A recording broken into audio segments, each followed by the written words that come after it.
All right, let's dive right in. We're going to tackle some of the biggest, messiest questions of our time, but we're going to look at them through a totally different lens. What if I told you that a single, kind of ancient idea could hold the key to all of them? Let's kick things off with some of the problems you probably think about all the time. You hear this one all the time, right? Should we really be spending billions of dollars on space exploration? I mean, what's the actual payoff for us back here on Earth? Or how about this one? This is a tough one. Is it okay to use animals for medical testing? We always say it's for the greater good of humanity, but what's the real cost to these animals? And of course, the big one. The one that's everywhere right now. Artificial intelligence. Is it this amazing tool that's going to launch us forward? Or is it the beginning of the end for us? And this kind of brings it all back down to a personal choice, right? I mean, we've got instant translators on our phones, so why on earth would you go through all the effort of learning a new language? Seriously, what's the point anymore? Okay, so space travel, animal rights, AI, learning a language, these all seem like completely separate puzzles, don't they? But the material we're digging into today suggests something pretty radical. It says that maybe, just maybe, all these questions share the exact same root cause, and that we've been looking in the wrong place for the answer. The problem isn't out there, it's in here. So our source for this is this fascinating dialogue between a master and a student. And the master basically argues that our real enemy, it's not some bad policy or some shady company or even a super advanced AI. Nope. The real enemy is an inside job. It's this force within us that seems hell-bent on making us sabotage ourselves. And this inner enemy actually has a name. In the original text, it's called phanna. The best way to translate that for our purposes is afflictions. Now think of these afflictions as all that noisy, negative chatter in your head. You know the stuff: greed, arrogance, laziness, and that big one, doubt. It's like mental static that just completely jams your signal, making it impossible to see things clearly and leading you to make some pretty bad calls. And the text is, well, it's pretty blunt about this. This isn't just about making a few mistakes here and there. It's emphatic on this point. When you let that voice of affliction take the wheel, there's only one destination: self-harm and self-destruction. That's it. It's a dead-end street. So how does this whole affliction thing actually work? It's sneaky. It's that little voice whispering in your ear, hey, why bother learning French?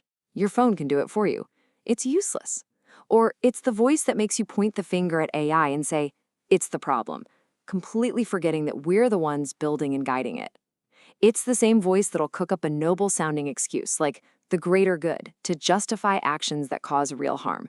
It's a trap, and it's designed to keep you stuck. Okay, so if this enemy is inside us, how in the world do we fight it? Well, here's the twist. The source says you don't fight it head on. That just gives it more power. Instead, you focus on cultivating its exact opposite. You build up this really strong, positive connection to the things that actually help you grow. And there's a word for this antidote, too. It's yuan fen, and we can translate it as affinity. Now, this is not just about liking something. This is way deeper. It's a powerful bond that you actively, intentionally build with a subject, a skill, a person. And get this, it's this affinity that actually quiets down all that mental static from the afflictions, clearing the way for real, almost effortless growth. And the most important part, this is something you can build. It's not magic, it's a practice. So how do you actually build this affinity? Well, the text gives us a roadmap, a kind of 4-step ladder. The first rung is just joy. You simply feel happy when you're doing the thing. That's the foundation. From there, you climb up to understanding. Things just start to click. You get it. The next step is application, where you can actually use what you know, naturally, without thinking too hard. And the top of the ladder, that's achievement. That's when you can really succeed and accomplish your goals in that area. It's a clear path from feeling good to being good at something. All right, so now we have our two competing forces, right? The inner enemy, affliction, versus its antidote, affinity. So let's take this new framework and go all the way back to those questions we started with. You're about to see how this lens changes, well, pretty much everything. Let's look at that whole AI dilemma again. Conventionally, we argue about the tool itself. Is AI dangerous? But through this new lens, the AI isn't the problem at all. The problem is an afflicted user, someone acting out of greed or fear or arrogance. It's not about regulating the tech, it's about cultivating better humans to use the tech. Suddenly, the entire debate just flips on its head. And what about learning that language? Well, the afflicted mind asks, what's the use? It's all transactional, right? What do I get out of this? But the unafflicted mind, it doesn't need a use. For that mind, learning is just what you do when you're alive. It's driven by curiosity. You just want to find out. And isn't that the exact same impulse that makes us want to explore space? Not because of some bottom line, but just to see what's out there. The learning is the point. And there it is, the common thread. You see how it all connects now? The ability to appreciate art, to learn something new just for the sake of it, to use a powerful tool like AI wisely, it all comes from the very same place.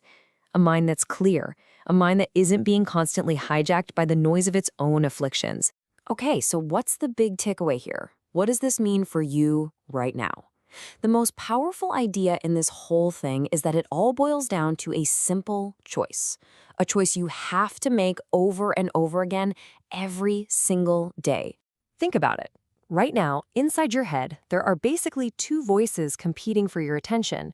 You've got the voice of affliction, that's the one pushing you toward doubt, laziness, taking the easy but destructive path. And then you've got the voice of wisdom, the one quietly pointing you toward growth, toward building that affinity. And this, right here, is maybe the most empowering part of the whole text. That voice of affliction, man, it can be loud, it can be really convincing. But here's the secret. You don't actually have to listen to it. You don't have to believe it. You have the power to just not follow it. You can see it for what it is, just a bad suggestion, and choose something better.